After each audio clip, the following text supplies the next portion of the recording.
March 5 திருநீற்றுப் புதன்.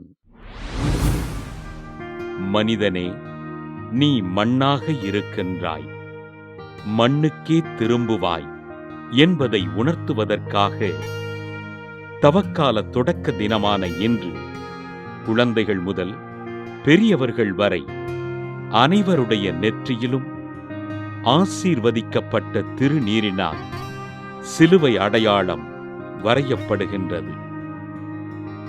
இவ்வுலகிலுள்ள ஒவ்வொரு மனிதரும் தங்களது பாவ வாழ்வினை விட்டுவிட்டு மனம் திரும்பி ஆண்டவரின் நற்செய்தியின்படி வாழ்வதற்கு தவக்காலம் நமக்கு அழைப்பு விடுக்கின்றது.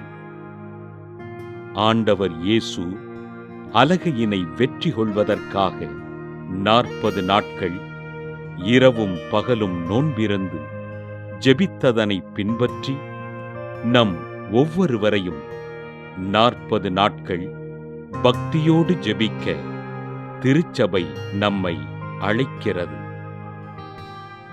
நீங்கள் உங்கள் உடைகளை கிழித்துக் கொள்ள வேண்டாம், இதயத்தை கிழித்துக் கொண்டு உங்கள் கடவுளாகிய ஆண்டவரிடம் திரும்பி வாருங்கள் என்று கூறுகின்றது திருவிவிலியம்.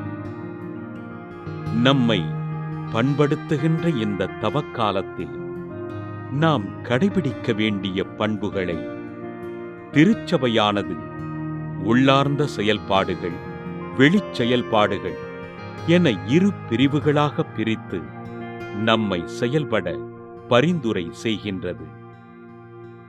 தனி ஜெபம், குடும்ப ஜெபம், ஆண்டவருடைய பாடுகளை தியானிப்பது, அனுதினமும் இறை வார்த்தையினை வாசித்து வாழ்வாக்குவது, ஒப்புரவு, நற்கருணை அருட்சாதனங்களை பெறுவது போன்றவைகளை உள்ளார்ந்த செயல்பாடுகளாகவும், நோன்பிருத்தல், ஒருத்தல் முயற்சிகள், நற்செயல்கள், அடித்தட்டு மக்களுக்கு வாழ்வளித்தல் போன்றவைகளை வெளிச் செயல்பாடுகளாக திருச்சபை நமக்கு பரிந்துரைக்கிறது.